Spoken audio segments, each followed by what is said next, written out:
What's up, everybody? Brandon Lilly here with the Sorinex Be Legendary podcast. I am in the not-so-sunny San Diego today, sitting with Dr. Cara Miller. She is someone I was introduced to at Power Athlete not that long ago. We struck up a conversation. I found her very, very interesting.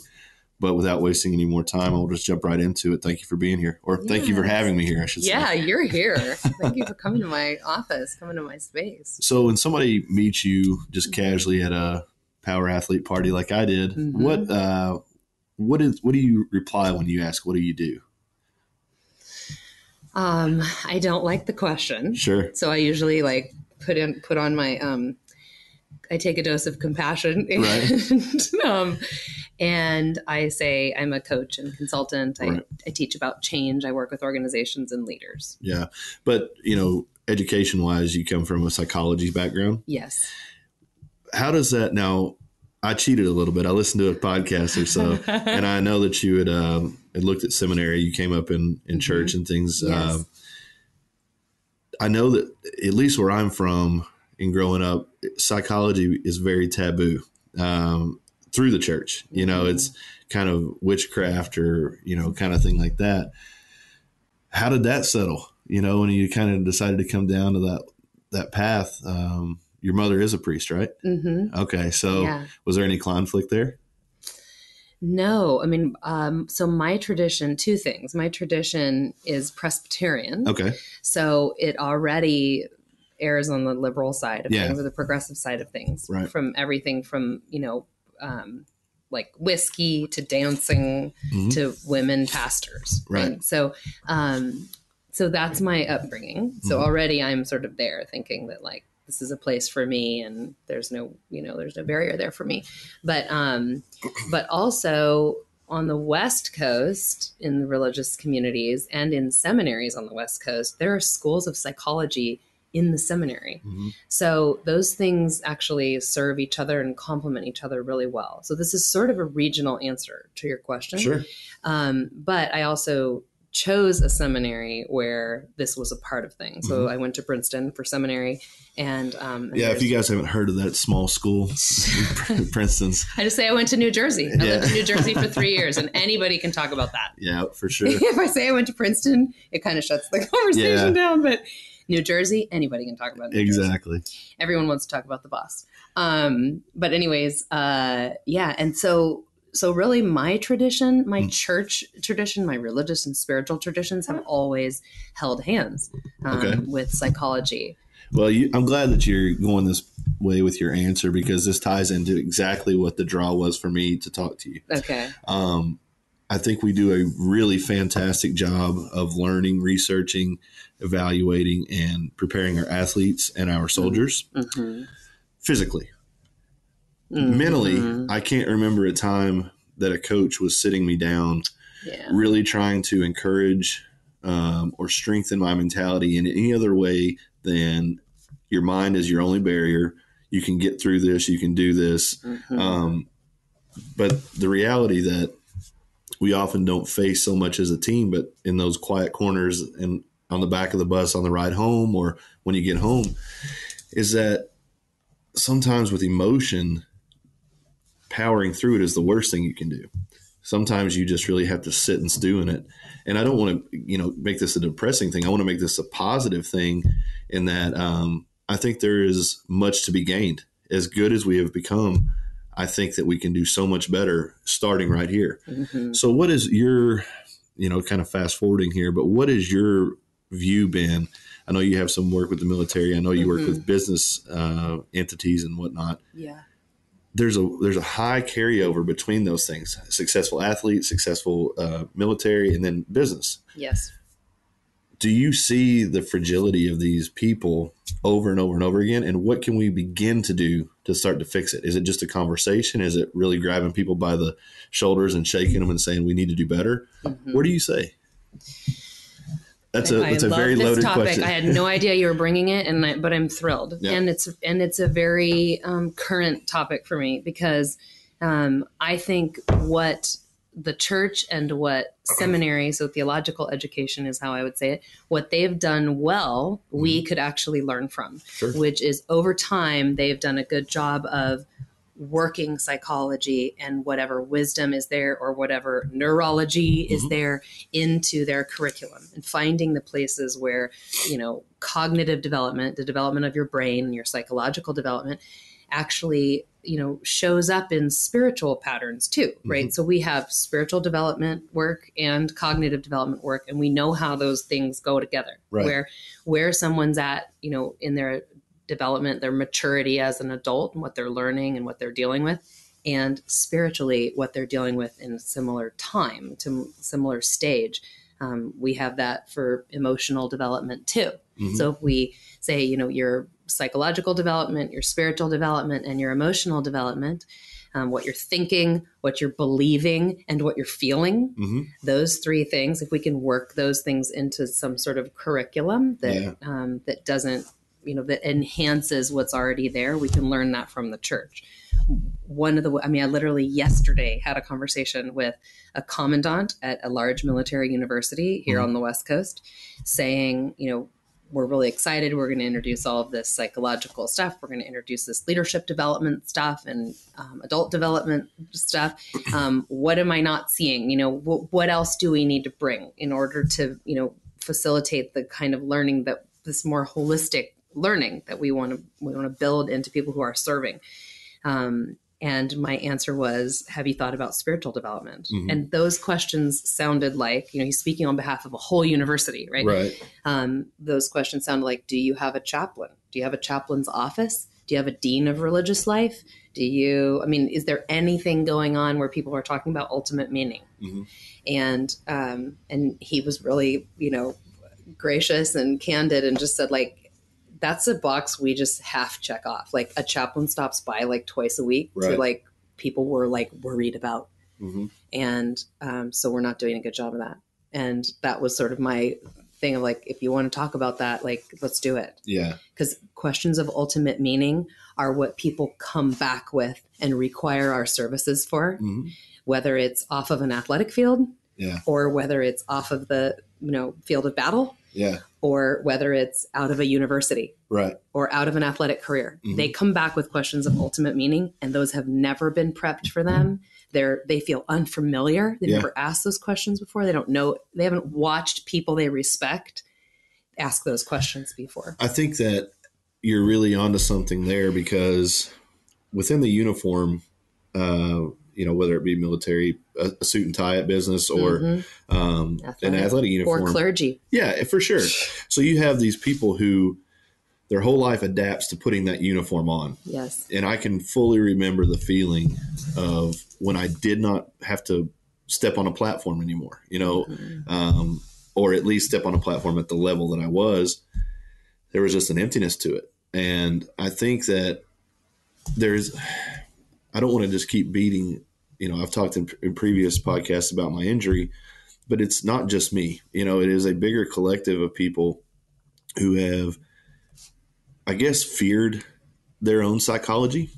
Why do you think that is? Why do you think that psychology, emotion, all of these feelings that are very natural, or understanding ourselves, are viewed as weakness? Is it just something that we're not allowed to think because of tradition?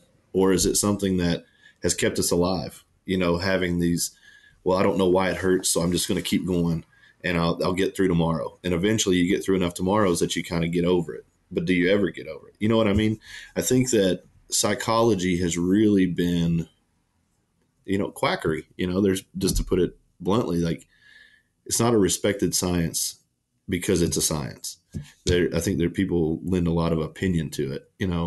What do you have to say? Well, I certainly won't defend psychology, but and I want to share the question with you about what is scary about this. Sure.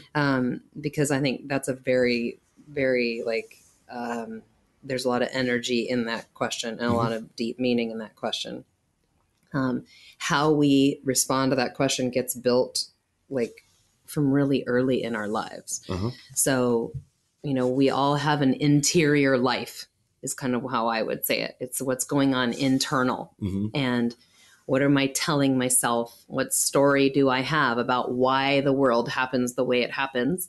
And what do I tell myself about why things happen to me? Right. Those are sort of the questions, I was referencing earlier, like ultimate questions, like what's happening to me? Why is it? How do I make sense of it? And those questions are the questions of psychology. And I think, yes, partially this is evolution, right? Like if we needed to stay safe, like we couldn't ask ourselves, like, why is the lion running at me? Like when not the other person? Am I a bad person? Maybe my mama didn't tell me that I was pretty. That's the lion eats me first. Whatever. It's like there wasn't time for this. Right. You just go, you leave, you kill, you light a fire or whatever. We don't have use for that kind of survival mechanism anymore. Right. So we do have the luxury of like being well fed and we're not in danger most of the time. Right. We're working on the places of the world where those things are in question. That's our hearts stay there. But for those of us who aren't, we actually are losing our hearts because we aren't evolving along with our civilized, way of being. I think it really is an interesting point that life is somewhat less complicated. I won't say easy because life is still difficult, but to say less complicated than our ancestors. I mean, today we are more privileged than we were yesterday. Yes. It just continually moves forward. I think that calls into question of, is it good or is it bad that we are now able to question? Because I think a lot of the world's problem stems from, we don't have to worry about food for a millennia or thousands and hundreds of thousands of years. That was one of the most major concerns. Absolutely. And now, there's food everywhere, right? So that's one that's kind of lowered down the rung. So do you feel like as athletes, military business people, again, when we get to that point where we're really good at something, then we start worrying about maintaining, holding on to it, keeping it around forever. And that's where some of this beginning can start to happen. Like, a soldier that's maybe 15 years in. This doesn't have to be work that's ground laid day one as a soldier. But when he's looking at a 20-year retirement and we know that that's coming, is that the time that you start implementing this conversation because now he's thinking about retirement? Or is it something that you think you should implement much earlier? Or should we go back to children, start implementing at the childhood level to tell you, you are a special kid to us, but you're not special to the world. You won't get favor from the world. You won't get special treatment from anyone else just because you're who you are. We need to build you stronger.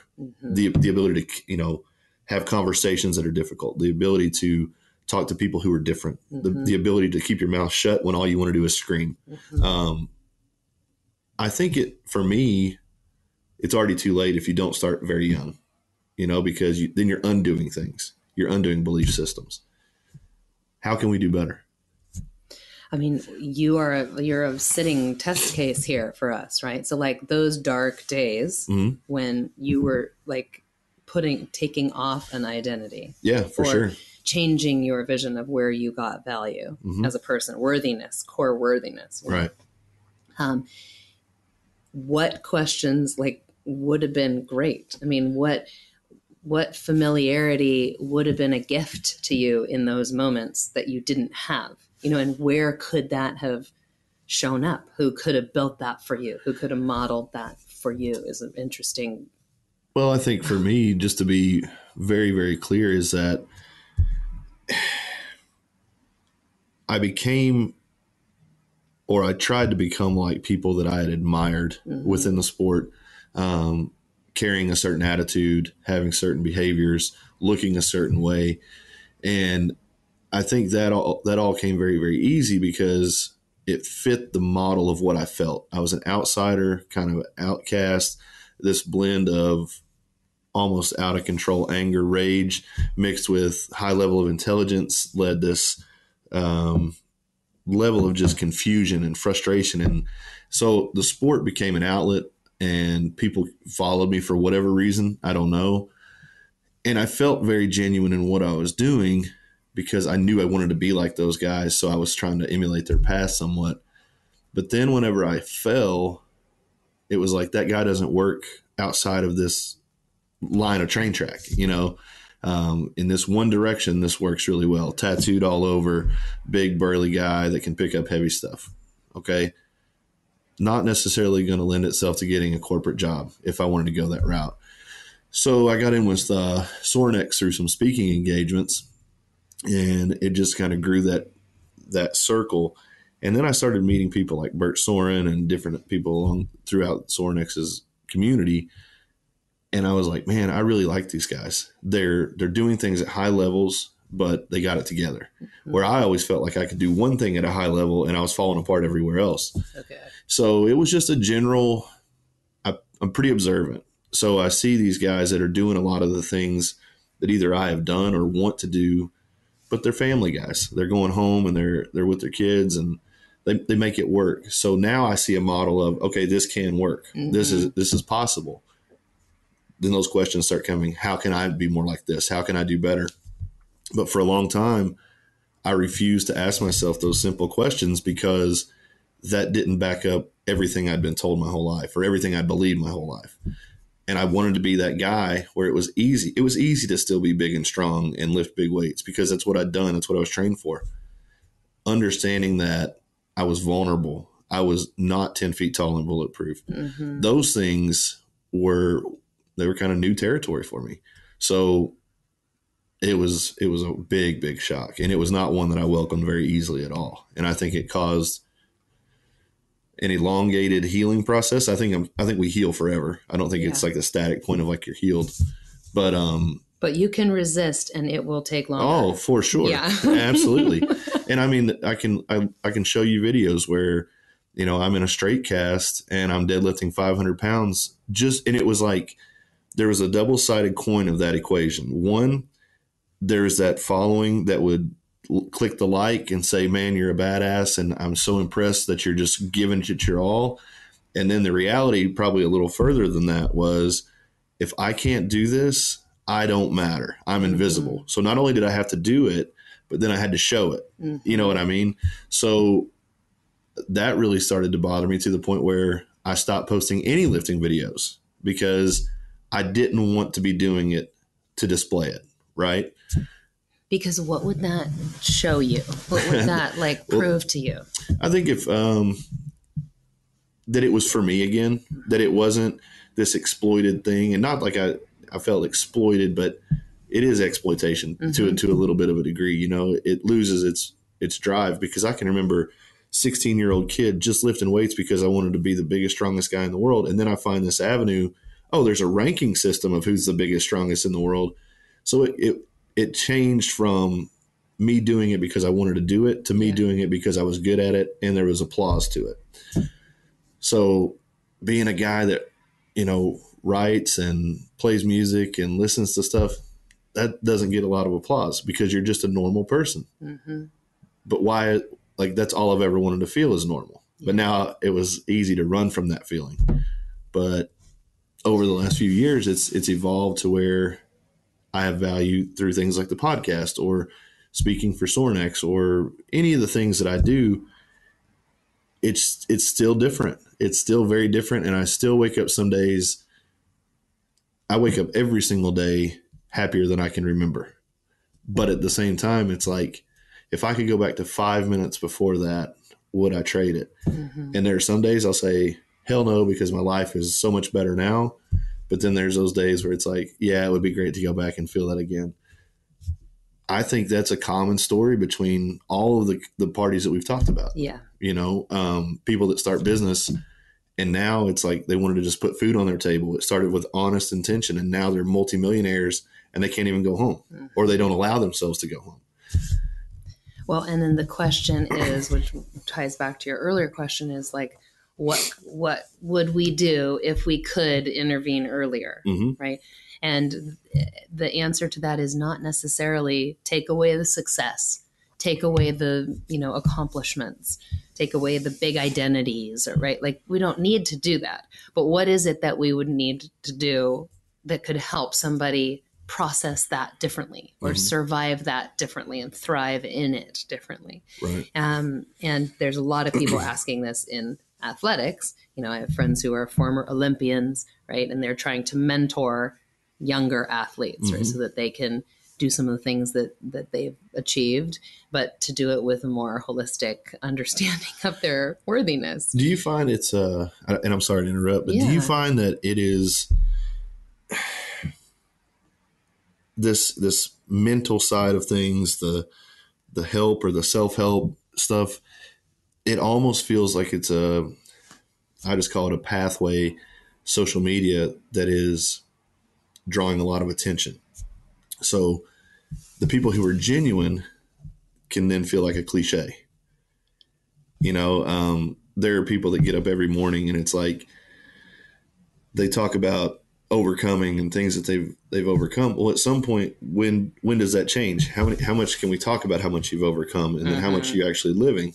I made a post about that the other day in which, people who every single day they're reminding you of what they did as an athlete, or how much can you really move forward if you're stuck living in that existence, And I mean, these are questions I ask myself every day. Yes. Have I really let this go? Have I really evolved into the person that I want to be? Am I being an imposter of someone else, or is this who I am? And I like to think that this is exactly who I am, but who am I modeling after now?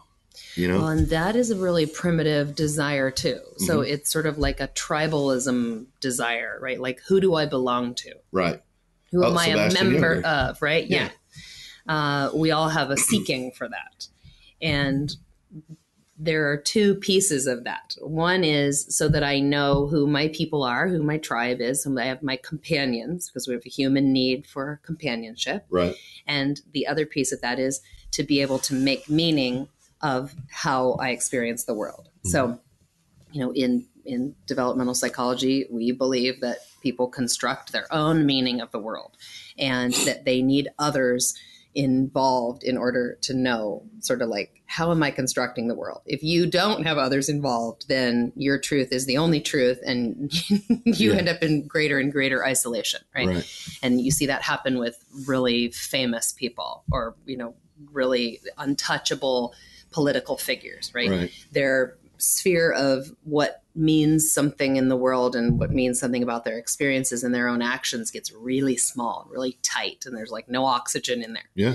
So this is a nice balance of I'm telling the story about what's happening, but also there's other people involved who I can check that story with, right? And ideally those people are people who love you because you belong to them, not because of what you've done or who you are or what your accomplishments are, whatnot.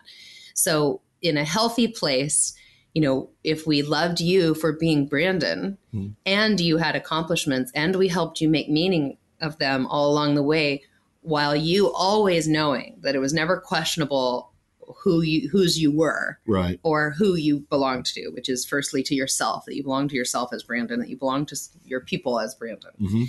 Then those accomplishments, you could make really healthy and good meaning of those things. As it is, we usually grow up with some confusion around that. Who we belong to, not firstly ourselves. If the people that we belong to demand certain things of us or not, or don't value certain pieces of us or not, we learn to adapt to that and give them more of what will get us what we want or less, or we're trying to please others or find value there. And the way that we make meaning of the world also gets sort of dysfunctional and transformed. That what I do is who I am, or what I achieve is how valuable I am. Right? Those equations just get really funky. So bringing yourself back to an equation of, like you've done, I mean, which you are doing, is, first of all, what's my value? To who? Am I valued? To whom do I belong? And how do I make meaning then of my accomplishments, my experiences, my darkness, my glory in light of that? What do you say so I don't know how much you know of my story, but I still find myself being very operative around the idea of I'm all in. Like I'm either all in or I'm not interested at all. So that caused very, very serious friction with my family, with my friends, because it was literally everything everything that brought me closer to my goal was 5 or 6 places above anything that was relative to them. Hey, Christmas dinner's at 12. Well, guess what? I train at 12, so I won't be there. Well, just come after. Well, no, don't give me shit about it. And then I would just not go. So it developed this pattern, which is totally against who I really was. But I think it was a perfect storm for me. There was a timing of I was starting to climb the ladder in powerlifting a little bit. I was working a very, very fantastic job at General Motors, probably way too early in my life to have that job. And then I lost it through the restructuring. So now I have no job. I have no cause to go to work or anything like that and feel value or pride from that. So now I've only got this game of straws over here with powerlifting where I've gone all in, and I'm looking at my family and saying, hey, you know what? This will all be worth it. Just trust me. And I don't even know what tomorrow is going to hold, right? Yes. Well, then I get away from my family structure. I was driving 3 hours up and 3 hours back 4 days a week to train at Westside Barbell in Columbus. That became very time consuming. So it was like, you know what? I'll come back Friday night and I'll see you Saturday, Sunday, and then I'll be back up here Monday morning. That turned into I'll see you next week. And then it just turned into this totally disconnected existence, which then again, I have lost that tribe. I've lost that connection point. I'm in a new city where I'm up and down. I'm not really doing the best because, everything is falling apart. No job, no this. And then it's like, now I'm truly alone. So it puts that hunger initiative on you to be like, I have to make this work. I've lost everything. Now every tank has to be filled by that one thing. Right. Yeah. Yes. And I can remember telling myself, if I can hit this number or I can get this opportunity, then they will understand and all will be forgiven. Well, all will be forgiven came 6-7 years down the road, and then I'm looking back and it's like, you can't see land anymore, and when you start making the assumptions that people will forgive you, you'll find out very quickly they may, but it's not going to be easy. And some people will not. And I hear that so many times with guys, especially in special forces, the deep time investments, the total disconnect. And, you have the figure wife and the figure family standing back home, waving the American flag, saying, we're so proud of you. But, they're just holding on by threads, because when you get the call, you don't even hesitate. You'll be there in an hour. And that is what really immersed me with the Sorinex family, because there is so much overlap in those areas. And I found myself just having conversation after conversation after conversation. And it's like, so what is it about guys like us? What is it about athletes, soldiers? I've got a female friend. She was an Olympic athlete, and it was the same story. So it's, I say guys like us, and then I realize, no, I've had this conversation with 4 or 5 women too. Well, that's okay, because in California, you guys is everybody. It's the same as y'all. Well, that's the way it is. So we don't use y'all, we use you guys. Yeah. And that's where. But it's just something that, do you think that it is because we maybe got a little bit higher in the success category as far as athletics or performance, and then we realize that we don't have this other stuff? Or do you think that there's something, we're just kind of born wired this way?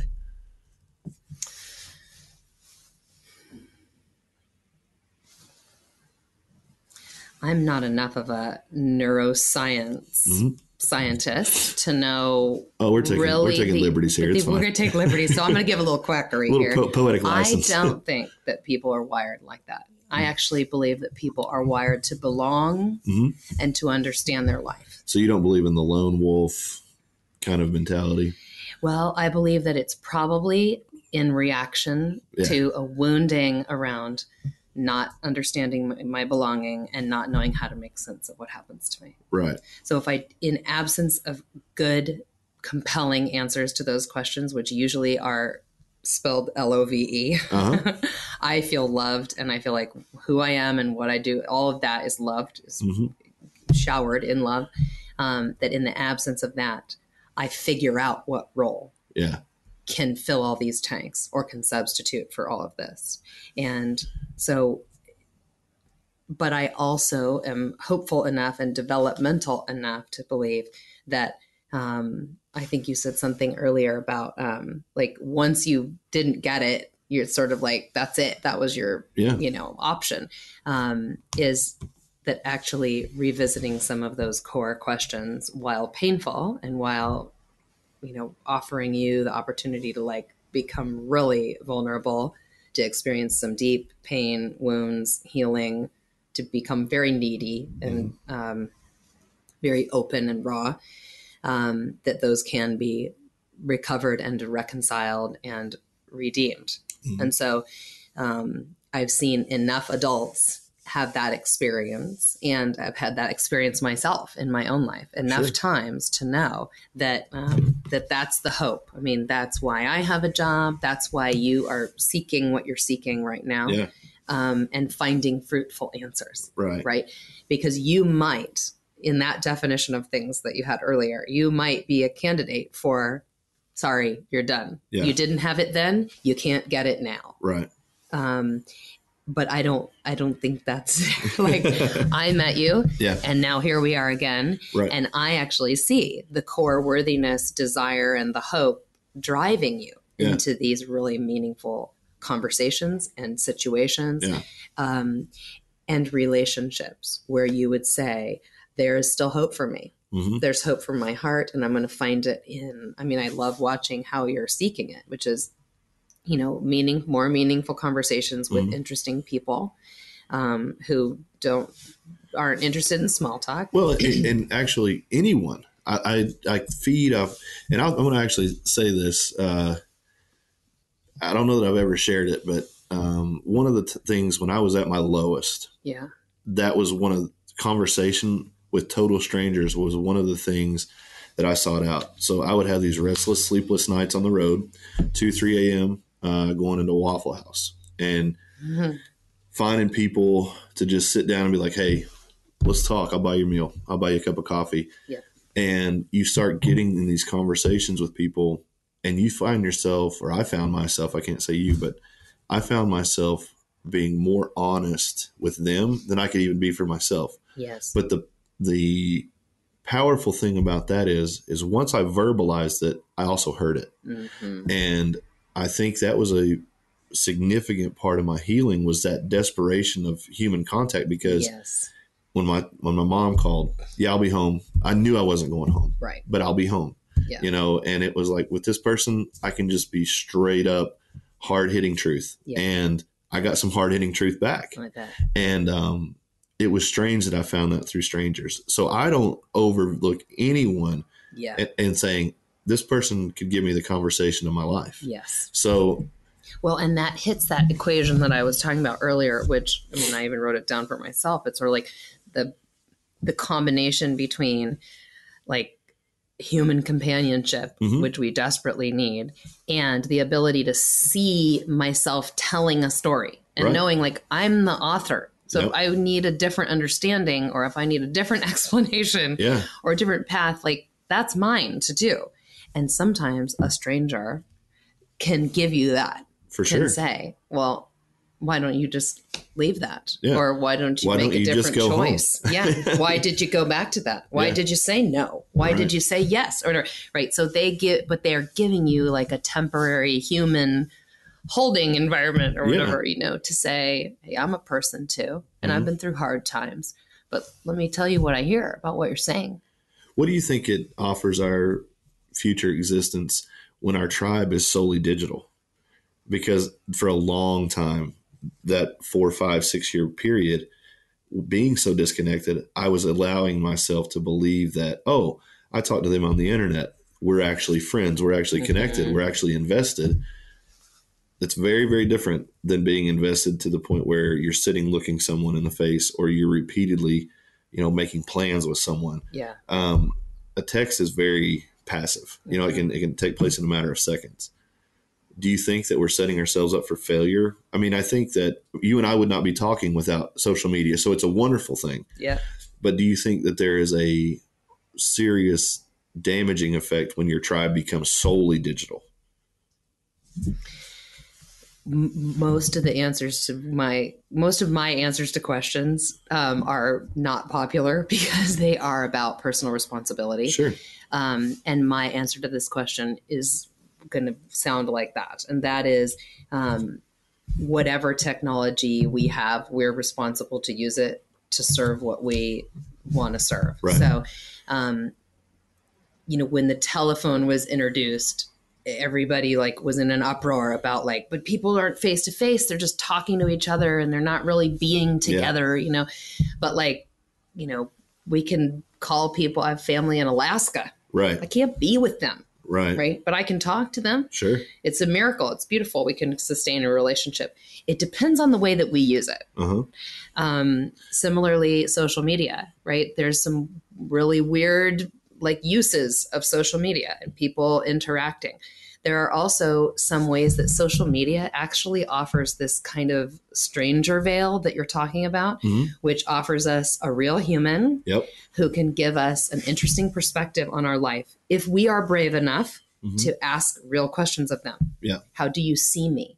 What do you understand me to be doing? When I say this, what's your reaction? Do you think people are asking those questions though? It's a really good question. I live in a world where people are trying to do that. Sure. Right. So, you know, my company's name is Inquiry Partners on purpose because my passion is who are the partners and what is the level or depth of inquiry that we need to go to make our lives more meaningful. Right. To feel the companionship, the partnership, and the relationship, and to ask the kind of questions that give us ultimate meaning. Right. That give us the core love and worthiness and meaning that we are biologically, I think, seeking. Right. And so social media, I discipline myself on social media to talk to people that I know are seeking me for these reasons. Yeah. So do you feel like that was the genesis of our conversation and why it continued? Because I was seeking something that you had to offer as far as an understanding. Yes. Do you think so? Well, I think the quality of our conversation initially would have been my first filter for that. Right. Like, you know, if we had had a whole bunch of small talk and I had felt like, you know, you weren't really interested in understanding who I was, right? Like here I am at this athlete heavy, you know, burly man conference, right? So I'm clearly like a fish out of water a bit, right? Yeah. And if I had the hunch that your measuring system for me was, so do you lift? Yeah. And like, so where do you work? Who do you work out with? Yeah. Have you like been on stage anywhere?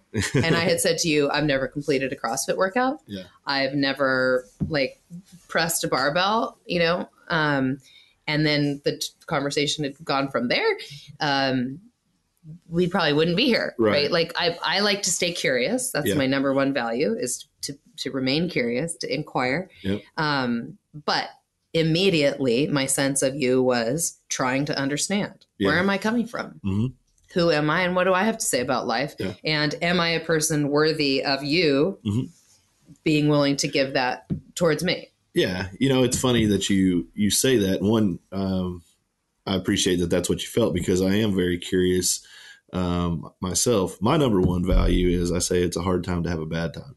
I try to have a good time anywhere I go. Like I said, I try to find people, the least likely person that I would talk to, which happened to probably be you at that event. Yes. But you remember Ingrid, she was standing there talking, right? Yes. And I find myself starting the conversation more with people like yourself or Ingrid at parties, like that type of party, because I feel like it gets me open myself. And then I immediately find other guys in the conversation. Like I was talking to Rudy just after that conversation, and it was kind of surface, which was weird. And then it was like straight down. And I found myself too in those situations, especially with academics or other high level athletes. It's not that I don't feel like I belong. It's that I don't want to appear that I'm trying to stand out. So I try to find people where I can submerge myself in a real conversation, not just like, hey, bro, what's up? How you doing? Right. I really like to get under the surface with people. So I'm glad you responded, first of all, because it brought you here or brought me here and allowed us to have this conversation. But I think that like if you looked at the quality of our social media exchange too, right? Yeah. Like that's something worth doing, like for a listener right now. It's like, dude, I'm on social media all day. I'm good. Right. I just got excused for that. Like these are real relationships. I'm good. I would challenge them to do what I do. And that is filter your social media conversations the same way you would filter your real, you know, your physical interaction relationship. So why am I sitting here having a drink with this person? Right. I knew them in high school. They work in the same building as me. Like, if it's not much really beyond, they know some people that it would be nice for me to be able to know or something like that needs editing fast yesterday. Okay.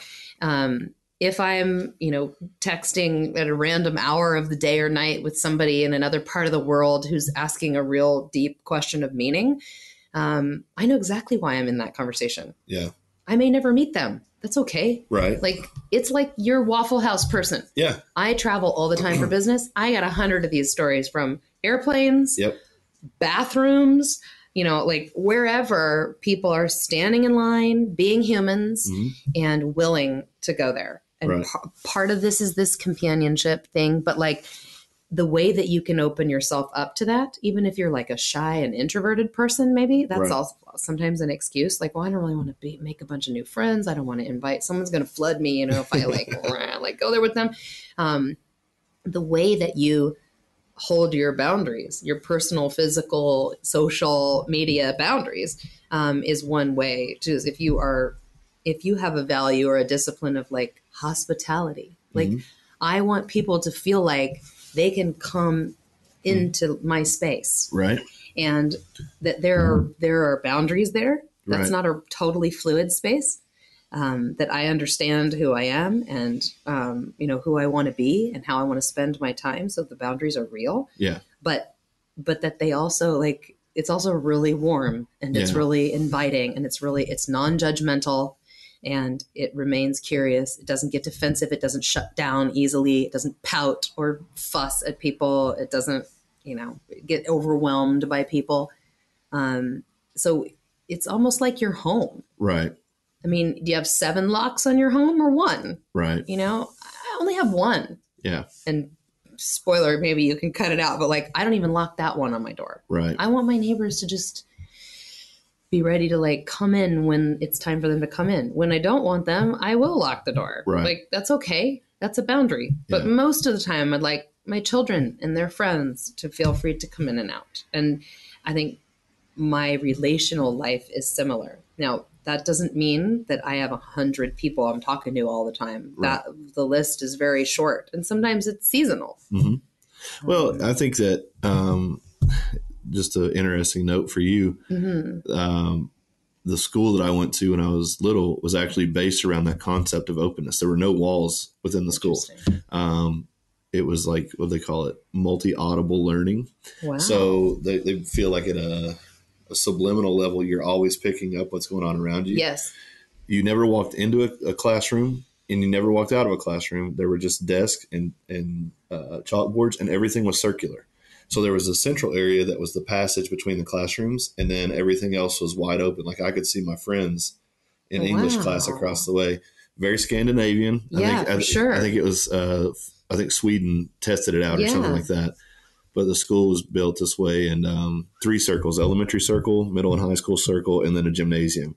And it was really, really interesting. But I think you are right. In that type of setting, you have to learn, like, am I really bored with what this teacher's saying so I can listen a little over here? But being open to wherever the kind of conversation or the day or the travel takes you, and not saying, okay, I'm going to go strictly to the airport, to my hotel room. I'm on task. Exactly. Like, and what does that get you? Very little. It actually gets you probably more removed than you already are, because I've done that existence. Yep. Drive to the airport at 100 miles an hour to get there on time, get straight to my hotel room, do my job, go to dinner, get on the plane, go home. And it just becomes this thing where you feel like not even human, and not to complain about it because it sounds like complaining, but there's a way to make a transactional life or list like that into something that is transformative, could be transformational. So if you're on task, sometimes I have my Bose, noise canceling headphones on, and I'm on task and I've got to do my thing. Right. But other times, like, I know that I can be open. I know I have something to give. I know I am a warm place for somebody to land in conversation. I know I'm the Waffle House human that you, right? For sure. And that I'm purposefully in that role, that I would be a little bit early to the airport. Yeah. because I know there's an opportunity for that. So I do that too. I'm a 2 hour early guy now. And because of the crazy situations, the best compliment I think I've received about myself in the recent years is I never know what I'm going to do when I'm with you, but I always know it's going to be a good time and it's going to be something weird. So I think it stems from that general curiosity of who am I going to meet? Where am I going to sit? What am I going to learn today? And that actually kind of came from the idea of making myself a promise. Each day before I get out of bed, I give myself 3 to 5 things that I'm thankful for from yesterday. Mm-hmm. Little things. Like this conversation will definitely be on the list tomorrow. I hope so. And then we still have like 30 minutes. It would totally tank. We're doing great. We're actually 15 or 20 minutes. So, but then I also try to help a complete stranger, whether that is asking how their day is, holding a door, just a smile. And then also learning something new, whether it's reading an article or watching a documentary or just watching somebody do something that catches my attention. So when I started doing those things, I started seeking those things to be thankful and grateful for. And I do think that was fundamental in the shift of my thinking.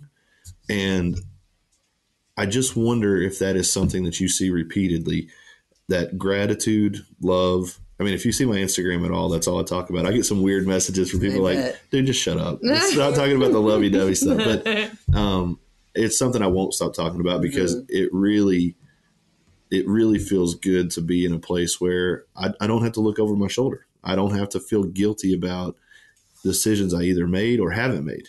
Well, I think what you're getting at is, how do we break me down? Okay. How do we build our lives and be purposeful about our time and energy in such a way that it makes available these interactions around love or transformation or remaining curious or being ready to be softened or challenged and the answer to that is we have to know what is non-negotiable first. Because if you tomorrow decide I'm grateful for everything and anything can happen, right? You're not going to get anything done. Nobody can depend on you. But you need those days. You need those days. Well, yes. Okay. Yes. Sometimes. You're right. Yes. But days can't become weeks. No. And the structure, it's sort of like horses or something. Like wild horses need, if you want to, keep them, you don't just like ride to Montana. You give them some structure, some fences, so that they understand that there's a safe place for them, right? Their paranoia and their nervous energy drops when they see the boundaries.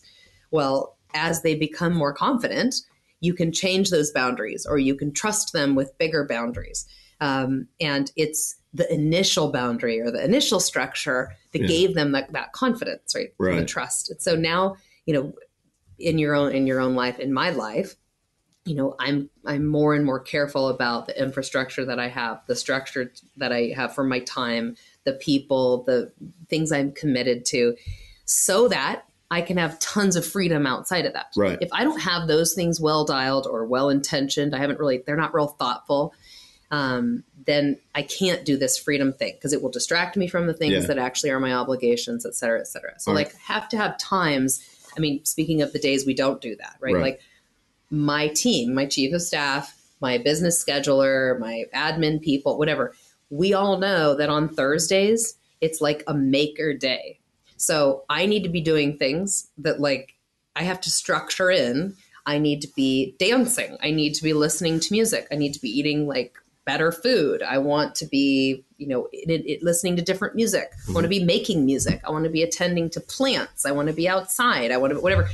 But the intention of all those things is to create something so that the other days of the week when we're really structured, I'm delivering something that produces revenue, that keeps this business afloat, that pays our mortgages and the rent on this office space, et cetera, et cetera. So we know how the unstructured works with the structured and that they reinforce each other. And I feel freedom in that. Right. My inclination would be to just show up every day and see what happens or whatever. But my revenue would be in major trouble. Right. Clients would not appreciate it. All of my staff would leave me and the rent wouldn't get paid. Right. So let's just say this, just to tie this real life. Well, I think it's perfect. So let's say that I walk in here as a potential client, mm-hmm. or let's say you've accepted me as a client. Mm-hmm. Just so that people at home that might be listening to this in their car or whatever, and they're thinking, yeah, I kind of agree with some of this stuff. I have these feelings. What would you say to them, in the area of, if you're not in San Diego and you can't come to me, what can you do? What are some books that you might suggest? What are some things that you might suggest? But also just give me a general outline of what you would do to start encouraging me to take hold of my own life. Like, again, loaded question. That's a good one. I mean, my favorite question is, who designs my life? Mm-hmm. That question, I could ask that question every day. And that's going to be a challenge for me. Mm-hmm. Who designs my life? What are the external pressures, forces, voices? And what are the internal pressures, voices, expectations on me that design my life on my behalf? Right. Where I relinquish the pen to my story. Mm-hmm. Because when the answer to that question is, it's a lot of other things, not me, not some sort of intentional, I'm not coming from an intentional place to design my life. I'm not the designer of my life. I don't feel confident saying that. Right. Then when things go wrong, when there are struggles, we get to blame other people too. Mm-hmm. We don't take any responsibility for it. And I know that the most transformational, meaningful growth and development in adults comes from taking responsibility for being the designer of our own lives. Yeah. I had a guy one time, Eastern Kentucky guy. So if you're listening to this, I hope that you're doing well. But we had a conversation and he was like, I had posted something very, very similar that, if you live in a town that doesn't have jobs, leave. Oh, yes. I saw it. Yeah. One of these kind of deals. Yeah. And this guy messaged me and he's like, you don't understand. I can't get out of here, blah, blah, blah. And I said, where do you live? And he told me his job, or told me where he lived and told me what he was doing. I found 30 or 40 jobs. This is remarkable. For him. Yes. I mean, literally for him. And he was perfectly matched to him. And he still rejected it. He blocked me. And it's like, do you really just not want the help, or do you really not want the job? Do you find comfort in being this victim of your own existence? And I think that being that victim, it's a power play in this common society, because there is so much empathy and sympathy that are given by people that, whether it's passive and just like, oh, I'm so sorry, and then they send the text and it's gone, or type on your page, or it's you get this overwhelming like emotional support from that local tribe of people. I see it sometimes with relatives. Well, and I feel like it's worth trying to change the narrative of calling that a victim. Oh, for sure. Which is like what I would have previously done. Yeah. And starting to call that someone who is subject, like, to the world. Mm-hmm. Yeah. Like, everything happens to me. Well, don't you know that it's a pattern? Notice that as a pattern. Absolutely. That they become the people who, every time you turn on or you look at their Instagram or something like that, it's something terrible and catastrophic happened that day. Their dog got killed this morning on the way to work, or, they lost their job on the way checking on the dog. I mean, it's just like these things just continue to happen. And it's like, nobody has that much bad luck. Well, in the circumstances, we can be a victim of the circumstances, right? We come from abusive backgrounds, mm-hmm. right? So we have bad messages. We were a victim of those things. As we become aware of them and the way that we make meaning of them, and that we actually are the author, we can change those stories. Then we're less the subject of them. We're not in the grip of them. Yeah. Right? That we actually can take a hold of those things. We call it subject-object shift. So I'm not the subject of the whole thing that's happening to me, like the Truman Show or something, right? Now I actually am, like, those things are objects that I actually understand. So I can be objective about them. I turn them into objects. My circumstances, my explanations, my rationale for things, those are all up for question. Right. I can always be wrong about those things. And so my second question for you on this is, yes, who designs my life? Am I the designer of my life? And secondly, how might I be wrong about this? Whatever it is that's got me blocked, stalled, it's my major obstacle, it's my weakness, it's my blind spot, it's my whatever it is, how might I be wrong about that? Well, and I think too, a lot of times in not only being wrong, but also that's a heavy burden to bear, is that everything is our capability. And I think we live in a world that is so immediate. Okay, I want to get my degree. I have this really shitty job, but I can't get out of this job until I get a degree. It's going to take 4 years if I just drop everything and go to school. There's somebody that did it and it took 10 years. Yes. There's somebody who has come up from a situation exactly the same or worse over and over and over. Yes. And like I tell people, we're fortunate enough, whether you want to argue the freedoms in the state of the United States today, we still live in a place and time where if you want to become a doctor, wherever you are in this life, it may take you 25 years. Yep. And it may take you borrowing everything or borrowing and selling everything that you can to get that education, but you can become a doctor. Yep. I don't see universities rejecting people who are qualified, who put in the effort, put in the time. It's just not a practical thing for them to reject people just because. Yep. So whatever it is, if you're the person at McDonald's that says, you know what, I can't make it on this minimum wage salary. Well, somebody is working to get themselves out of that. Yes, it may be nearly impossible to do, but maybe choices that you made prior to this moment in your life led you to being stuck here for now. Mm-hmm. Stuck for now, not forever. Right. Why do you think it is that some people, I have twin brothers, and they are as opposite as you could possibly imagine in how they view things, in how they react to things, in how they feel things. Same raising, same house, same time. And it only gets more drastic the further the ripples are out, So do you think it is, again, I go back to this question of conditioning at an early age to react, having better reaction strategies? Or is it just a process of living life, learning life, and feeling life the best you can? And then we don't want to be robots. No. We don't want to have automated responses to things. But I do think that there needs to be some better way of getting kids. Mm-hmm. And then, as we grow older, where is a place that we can go and talk? Where is a place that we can go and feel and not be judged? I don't know. And especially getting back into the athletics realm or even the military, those type of conversations can get you outcast permanently. So do we just keep talking about it until the door just kind of rushes over and everybody can say what they want? Or do we have to kind of understand that it's just going to take time? There was a lot of questions built in that whole I'm thing. so it's bad really about good. that. No, that's really good. One of the ones I would circle back to is with kids, that the more adults that they have in their lives, the more versions of this they see. So, for some people, I talk to a lot of adults who are trying to undergo transformation, trying to rewrite old scripts and ask new questions to get to old wounds and old beliefs that are not serving them anymore. Mm-hmm. And when I ask them about influential adults in their lives, they can always name one. Mm-hmm. It's usually a grandparent, a coach, a friend's parent, somebody not really their immediate family. Yeah.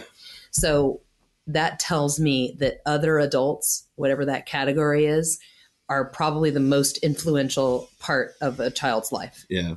And so that leads me to parent differently. Mm-hmm. And I'm talking about that as much as I can to other parents. I think it's a huge point because you're exactly right. If you ask, it's maybe 1 or 2 in 10 is like my dad or my mom. But usually that's just inspirational. Yeah. It's not necessarily the person that really brought you to the best questions or made you feel, you could really conquer anything or gave you the tools to know who you were and where to go. So that's one big one. That was the question you had embedded in there.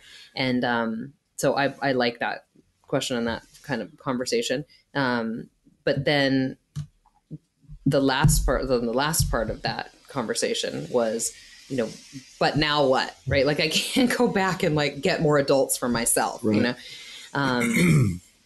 I think there's a similar answer there. And that is, who are the people that like move you? Mm-hmm. And how do you spend more energy and more time invested in the way that they're doing life and the way that you're doing life? And then editing accordingly to the rest of your life, because those voices, they dictate and determine and influence your internal voices. Sure. And, so I have this is a question that I really think about, probably too much, but, and I'm almost worried to ask you because you are intelligent and I think you're invested. So you see a lot of different people. Mm-hmm. I don't feel like the average person is necessarily, for right or for wrong, identifying heroes anymore. Mm. Who are the strong figure heroes in our society today? I mean, I hate to go back to like, a John Wayne or, mm-hmm. that type of strong character, or Wonder Woman in the 70s. What was her name? I can see her face. Linda Carter. Yeah. Or something. Yeah. Yes. So we had these heroic type figures, right? Mm-hmm. And there's an action movie that comes out every 3 weeks, it seems like, but I don't see this. I mean, maybe The Rock, he's mm-hmm. a guy, but he is so humble himself. Mm-hmm. And he's so gracious. I don't think he wants to assume that hero role. I think mm-hmm. he wants to be a role model. Mm-hmm. Who are our heroes? Who do we aspire to be like as a collective? Because I think that gives us somewhat of an identity too, we have to have heroes, don't we? That's a very good question. I think, from a deep psychology, tradition, we would say, yes, we need archetypal heroes. Yeah. We need overcomers. We need to see a hero's journey. Yeah. We need to see someone through the fire into the, yes. But I think you're right. They look differently now. Mm-hmm. And, I'll give you, a weird response even in return, which is that as our, collective consciousness, the way that we make sense of things, our whole civilization evolves. All right. Right. The way we make sense of who we are and who families are and who societies are and what government is and like all those kinds of things, the right. human things. As that evolves, our concepts of heroes or people that we look up to or want to, tell legends about is changing too. Do you think that we're all becoming so subgrouped or we talk about unity and togetherness, but that unity and togetherness seems to be coming back into these smaller, like, oh, you're a vegetarian? Well, I'm a pescatarian. Right. We're on the same path and we could actually have a really great conversation about how we're doing things together. But it's like, oh, you still eat fish. So there's mm-hmm. that hard line in the sand. And then there's somebody within your group that's like, oh, I only eat leafy greens. I don't do it. You know what I mean? It's just, right. We keep micro profiling ourselves to the point where there is more division, even within subgroups that would normally have agreement. Well, and you see, like, I'll go back to my beginning point, which is like what that does is it superficially gives us the thing we want, which is belonging right. and the answers to the meaning of life. Yeah. I got my answer. My answer is keto. Okay. Right. It's keto and it's all my keto people. It's CrossFit and all my CrossFit people. Right. It's my religion and my doctrine and all my people that believe in it. Right.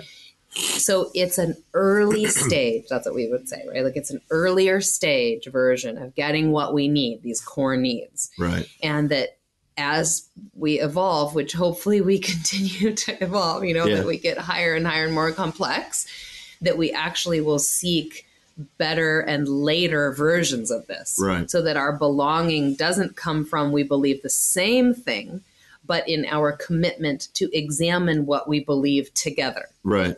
With compassion and with love. I think with compassion and with love is awesome, to tagline onto that, because some of my favorite conversations are ones of disagreement and ones of discomfort. And I'll tell you this, I really go back to a professor that I had in college, and he challenged me because I grew up in a Southern Baptist church. And he was like, have you read the Bible? Yes, I have. He said, have you read the Quran? Well, this is like 2001, 2002. And I'm standing here, hard-lined American. Hell no, I haven't read the Quran. And he's like, you might want to read that before you bet all your chips on Christianity. And then he said, or judge the 9/11 pilots, and he's like, and before or after you read that, he's like, then read something about Buddhism and just all these other religions. He said, strengthen your belief with challenge. Yes. Don't just hide away from the challenge. So at and that's 19, a fundamental developmental concept, is that if I open myself up to something that is different from me, that my thing is actually challenged, is a very early stage, scarcity belief. It's an either or belief. And that as you mature, you're reaching for what I believe is not threatened by what you believe. In fact, it can only be enhanced. So either I hear what you believe and my belief gets better, or I hear what you believe and I keep my belief. Sure. Right? I'm no worse off, right? Well, and that evolves even into relationships. The jealous boyfriend where, okay, if you go talk to this guy, I'm going to be pissed at you. But what if she comes back? Right. That just reinforces the fact, Absolutely. And if she leaves, why do you want her anyway? Exactly. So I think that there is a lot of that fundamental, that was a big thing for me, was letting go, of just understanding that that's the one thing that makes love so awesome to me, is that I can give it with everything I've got, and there's no promise of return. Right. And you're safe. And when you get two people that have that return, that mutual return, it has so much more value. Exactly. So I think that, I think that's a really powerful point, and I don't know what it has to do with strength training or anything like that, but I think these are conversations that open doors. Strength training, military, business, all of these things can be highly successful endeavors, and they can really define who we are and create a better life for who we are. But we're still human. We're still fragile. We're all going to the same place. Mm-hmm. So we need to be a little more attentive to the human side of the thing. When we take that uniform off, when we take the Superman's cape off, so to say, we have to allow ourselves. Yes, you talk about being legendary, be legendary. And what that is legendary? Means is it worth writing a legend about the way that you lived? Right. What's legendary? What's worthy of legend, of making a legend? And that means a hero's journey is one version of a legend. But I think our version of legends now are overcoming something, right? Overcoming. And that they're, whether it's overcoming your weight problems, or it's overcoming your training ceiling, or it's overcoming your past narrative, right? That stories of overcoming and how that happened, the process of that transformation, is what's legendary now, what's worthy of legend. And that in academic communities, we call legends theories. Mm-hmm. And our theory on becoming transformed, ongoing transformation into a more compassionate, more able, less defensive, more contributing human is around moving these needles, less either or, less threatened by what others believe, trying to find and build time to connect with other people, not knowing why, but being open to it, right? Those are the kinds of things that we write theories about, what those do for society, what those do for individuals, what those do for families. And we call them theories. But really they're legends. They're legends with a whole bunch of examples, which we call data, right? We have lots of data, decades of data to back up some of these legends that we get better when we do these, we'll get better at these things. And it turns into the legends of for you and I, the people that we see, where we see their lives transformed, we want to retell their legend. Do you think the best way to retell the legend is to live your own? I think that's probably be legendary. Yes. Legends should be about how you are being, not what you are doing. And that's huge. So do you think it is, and this is something I go back and forth on, because I look at people that I do visualize as living legends, so to say, and I know that they're very conscious and they're an understanding of who they are and what they do. But do you think? So I like old country western. I know I caught on to that. I didn't have any stations on my Sonos thing to play for you on that one, but if I'd had some more time, I would have figured it out. It's like, so Willie Nelson, for example, do you think that he wakes up every day and says, I have to be Willie Nelson? Or do you think he just said, I'm going to live life the best that I can? And then Willie Nelson became a thing, as far as like a way of living, the Willie way. Because I don't think legends wake up with the idea that they're going to be legends one day. They just have a true passion for either life, what they're doing, or really where they want to go and who they are. And then it becomes like, man, that guy is living way different than everybody else I see. And I think that is something that you can achieve even in a 9-to-5 job. I think that is one of the questions or statements that I hear a lot of times. Well, if I had your job or if I had your life, I would be happy. No, because I've had this life for a long time and I've only relatively been happy in the last few years. Yeah. So it's not that. I try to tell people it's not a dollar amount in the bank, because I've had way more money coming in year to year, but it was being spent to be someone by perception. The house on the golf course, the brand new car. That's like I said the other day, I really have made the shift to where I start to prefer the miles on the odometer versus the shiny new car. Those miles tell a story. I've slept not my truck here, but I've slept in my truck more times than people would even understand. Yeah. Whether it be in the back, like looking up at the stars, or being, stretched out in the driver's seat. Yeah. When I tell people those stories, or, hey, I went out in the desert, in the Mojave Desert with 3 guys in a van and we tripped shrooms. It's like, did you know? No, I didn't know them. Well, were you afraid of being killed? I want to die someday. And it's like, you have this legend, like micro legendary moment, but it becomes a thing because it starts to define you a little bit, because it's like, that was one of the coolest experiences ever, being out in the desert. And these guys were awesome. When we cooked awesome food and we told awesome stories. That's a legendary standout in my life. And when I tell my family back home, they're like, you're an idiot, but it also, there's like there's an endearment to it. You know what I mean? So I think that we just need people to start believing more in the fact that legendary isn't defined by any one thing, just like wealth isn't defined by any one number. Legendary is living life at your level, on your terms. And I think making the people around you better, because I don't see people who are only making themselves better that might work for a section, but we don't necessarily consider them legend because they just go away. You have to make it about more than yourself at some point, right? Well, and I think I want us to. Yeah. I would like us to see people as legends who concentrate on who they're being, and not what they're doing, and really choosing those things from a place that's more intentional. Choosing those those things from a place that's more of like, I'm the designer, I'm the author of this, and this is a good thing. Yeah. Like in the capital G. Yeah. Like this is good. Yeah. And true. And that those are the legends worth telling or living. So that it isn't, they're a legend, like they have 7 titles or whatever. Right. Okay. Yes, that's an accomplishment for sure. That isn't a lot about their being. Right. Well, and I think I kind of want to wrap this up because I don't want to keep beating you up too bad. But, no.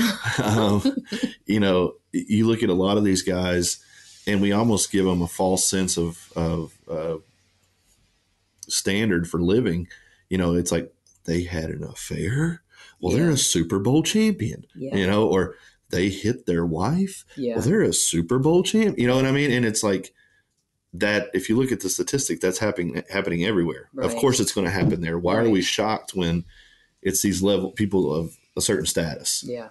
Why are we more forgiving when it's people of a certain status? Well, I think their being and their like standard and stuff is more protected when they're like that. Yeah. So it's like they actually end up in terrible loops that don't get checked, that don't get held accountable. I mean, something you had said earlier, what can we do about this kind of a thing? And in industries where it's not like a regular, it's not built into the curriculum, like my friend who's in the military university, right? Like, we never thought of that, but one way that this is happening is like on professional sports teams, they do have character development coaches, right? And they're full-time folks. who are walking around and looking in these guys' eyeballs and saying, where are you at in there? Yeah. Who are you?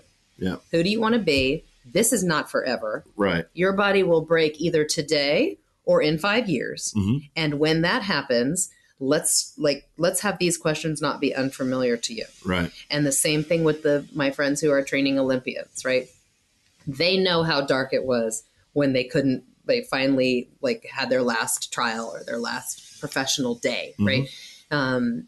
And they had to find these questions, and the questions felt like they were from outer space. Yeah. They never had to ask it mm-hmm. because people said, well, your value. It's because you're this phenomenal, freak athlete of amazing proportions who can achieve anything. So just, you should be satisfied with that. Carry on. Right. Nobody stepped in to say, this is great. Also, who you are internally is worth working on. Yeah. So that's going to be part of your training. For sure. And so I think those things are happening. Mm-hmm. And our ability to reinforce that, whether it's just socializing and normalizing it in, on social media, or, just using your platform, right? Yeah. Like I can use my platform, sure. You can use your platform to say, if you are the best of everything and you're not asking these questions, you're not the best, right? Yeah. You aren't fully trained. Yeah. Because you need to train for the end of this thing. Yep. So don't train for now, train for forever, mm-hmm. And there are folks who are, diligently chipping away at this. But I mean, I'm trying to think, one of the teams has the full character development coach. I read the article about him, Bill Belichick. Yeah. He's the guy who has fully hired. And I'm like, dude, I want to know that guy. I want to know what he's talking about. I want to know what his protocol is. I bet we would be friends. Yeah. Because that's what I do to executives in way high up in billion-dollar companies. Right. I look them in the eye and I say, who are you? Right. Who do you want to be? And usually they look back and I have no fucking clue. Yeah. Well, they've lost it. When I got hurt. And nobody is asking me this. Well, and nobody's challenging them because they're the ones signing the checks, right? Totally. So, that's a whole different level of personalization that those people almost get autonomous to. They do. You can't challenge me. People protect them, mm-hmm.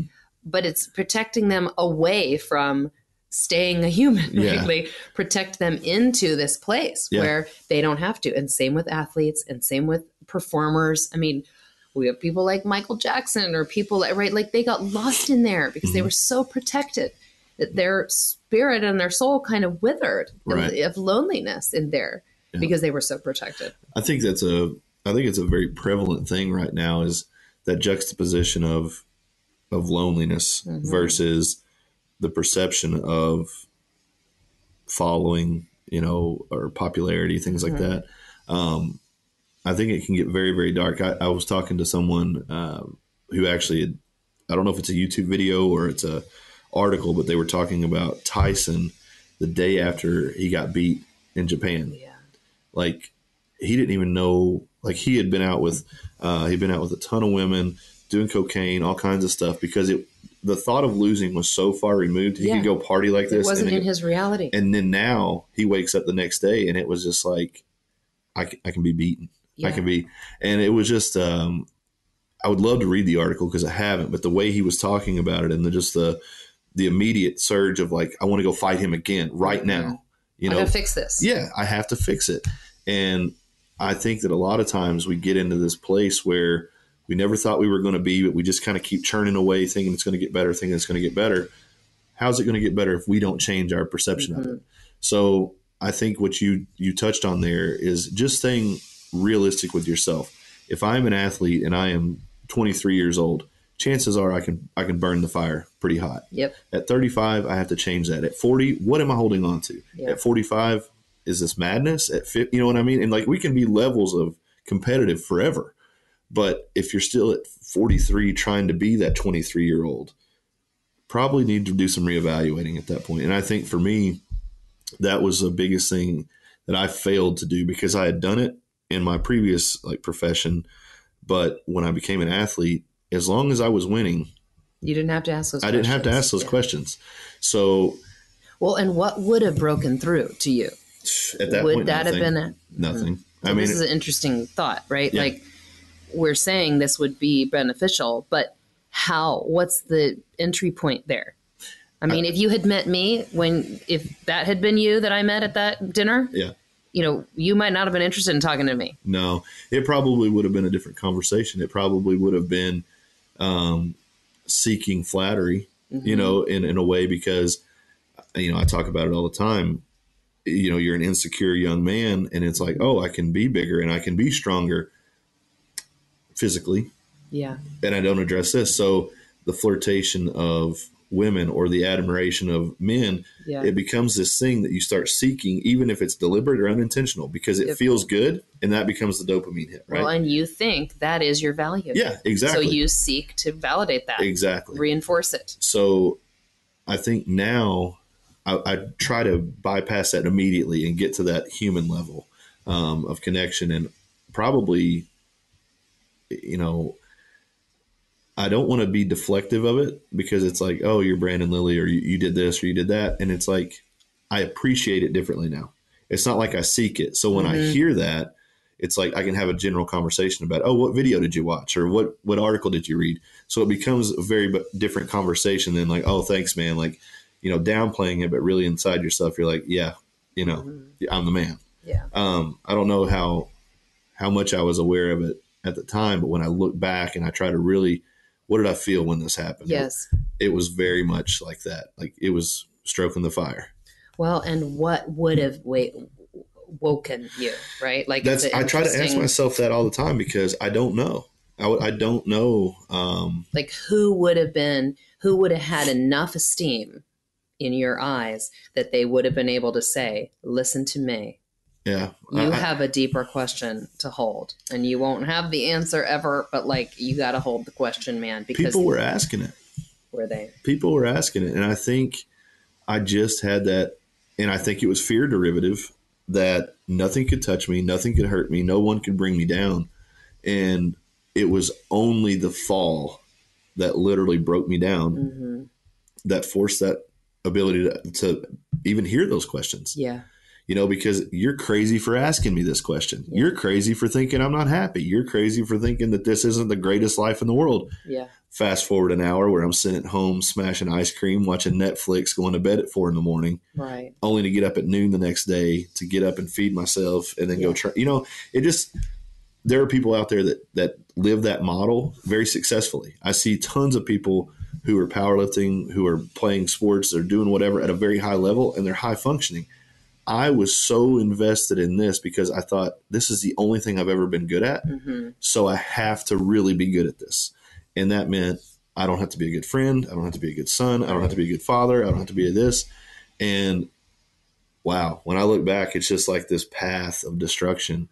And I guess in talking to you and people that might be listening, I just want them to know that if you're feeling like you are that tornado or that storm in your life, not that I'm perfect, not that I am, like I said, healed, so to say, but where I am today versus where I was 2 to 3 years ago, even 2 to 3 months ago, man, I'm a much happier person.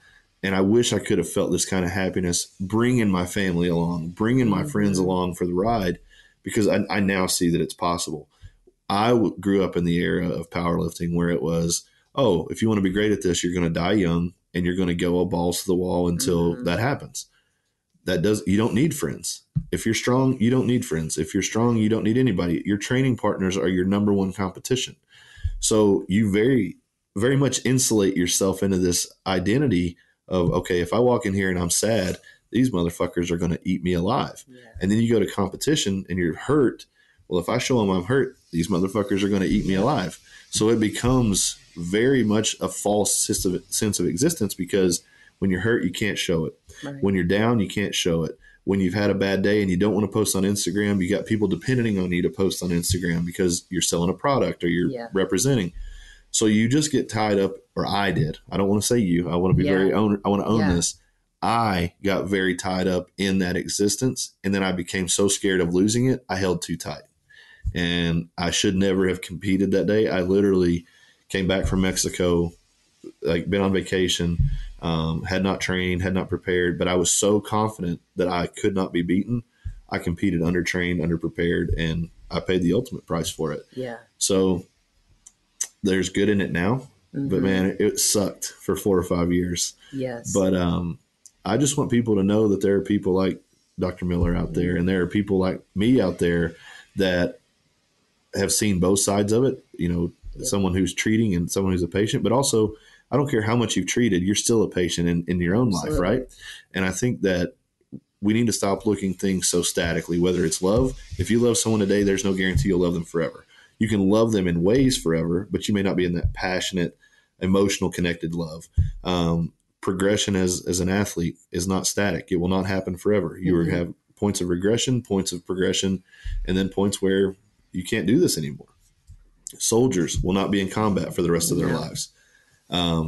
We can do better, and I think we have an obligation not only to ourselves, but to the people around us to be better, because I can tell you my family today is better connected, happier, and healthier because I'm back in their lives. Yeah. And my dad told me that. And this is a person who had very seldom told me that he loved me. He showed it, never said it. I saw my dad cry laughing on his 60th birthday, just a week or so ago. I've never heard my dad audibly laugh. I've seen him smile, but he could be eating the best meal in the world. How was it? It was fine. But he was audibly, like, tears running down his face laughing. And I took the family to Utah for Christmas, and we're standing there, and I look outside. My mom and dad don't show a lot of affection. And I look outside. My dad's got his arm wrapped around my mom, and they're looking up the mountain. And my dad comes in right off of that. He looks at me and he said, I never thought I would see this. I'm so glad that we're all here together. And it's like punch in the gut, the emotion. But it was, man, if my dad can change at 60 years old, and if I can change, anybody listening to this can change. So seek out the people in your lives that make you better. Seek out people that, like I said, Dr. Miller or myself. I just want everybody to rise up. And I think she does too. And this has been a real privilege. And I think this is part one of many. So I look forward to forward conversations. Tell us where we can learn more about you, where we can find information on you, and I'll put this out there, and hopefully we'll get you 1 or 2 followers. Yeah, only the good quality ones that want to have the real conversations. Of course. Okay, good. You found me on my Instagram, which is developmental coach, and I have a new website. It's inquiryp.com, and I have new courses online learning courses that are coming out in March, where you can learn more about my perspective. And I'm really passionate about bringing these sort of concepts out of the ivory tower or the Ivy League places of privilege, and bringing them out and just making them really normal, everyday topics for conversation, because they seem to be the way that we can open up ways to transform the way that we see each other and treat each other and talk to ourselves. For sure. So inquiryp.com. It's Inquiry Partners University is what I'm calling it, which is sort of a lofty thing, but whatever. Well, it'd be self-deprecating not to, right? Yes. I was a professor, so it's good. It will be fun and a good time. But and on there it has all my live events. Like you met me at Power Athlete event, and I really enjoy those. I love it when people come and talk to me at those events. And, I enjoy it when people interact with my, Instagram. Yeah. And, so yes, well, I'm working on hospitality for sure. I'm getting warmer over here. I tell you what, I meet a lot of people, and I'm really fortunate to have crossed paths with you. You were an immediate standout. I knew then, I didn't know it would be this soon, but I knew then that I did want to know more about you and have you on the podcast. And like I said, I think if you understand what I'm saying there, she's definitely worth the follow, definitely worth seeking out if she's out somewhere, because she's doing fantastic work and just so much to offer. So give her a look. Dr. Miller, thank you very much for your time. As always, stay strong, love yourself, love somebody, and be legendary. Right on. Have a great day.